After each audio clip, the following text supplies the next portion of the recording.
are roughly 33,000 practicing attorneys in Colorado. Out of those 33,000 practicing attorneys, I believe around 600 specialize in workers' compensation law.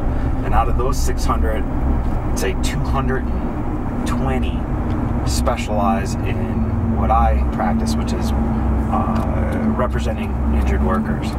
Now, out of that 220, about 106 belong to what's called the Workers' Compensation Education Association, which is the leading advocate group for injured workers. Being the president of that organization for the last 2 years, I've come to lots and lots of conclusions about what injured workers need and the system, the workers' compensation system. I don't think anybody graduates from law school saying, "Hey, I'm going to specialize in workers' compensation law." So it takes a special individual who ultimately starts practicing workers' compensation. I think one of the components of those individuals would be they want to help. They want to help individuals. I have always wanted to help people.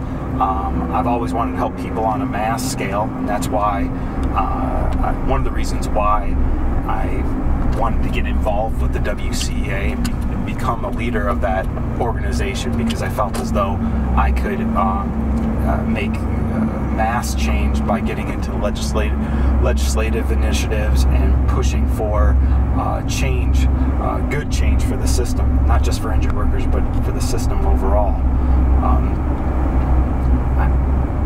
I'm not a big fan of people who have less means being pushed around. I guess where that comes from is I'm not a fan of people being bullied, and I look at the insurance industry and the carriers within it to be bullies for the most part, and I'm a big fan of the underdog. And with that being said, educating people in their rights so that they can make an educated decision as to whether they want or if it need be is something that I feel very, very passionate about.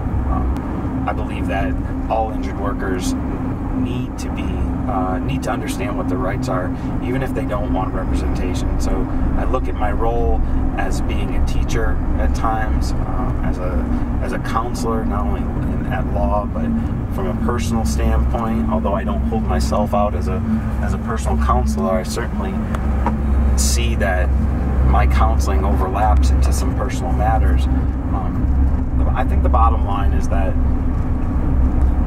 I like helping people, and I derive a great sense of self from helping people, and especially in a system where they need help.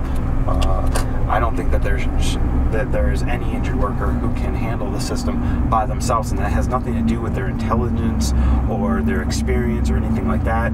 I just think that the legislature has created a system that is very draconian and very difficult for injured workers to navigate, and I believe that they need help, and I like being looked to guide them during this really hard chapter of their life, and helping them and their families overcome the problems that an injury ultimately causes.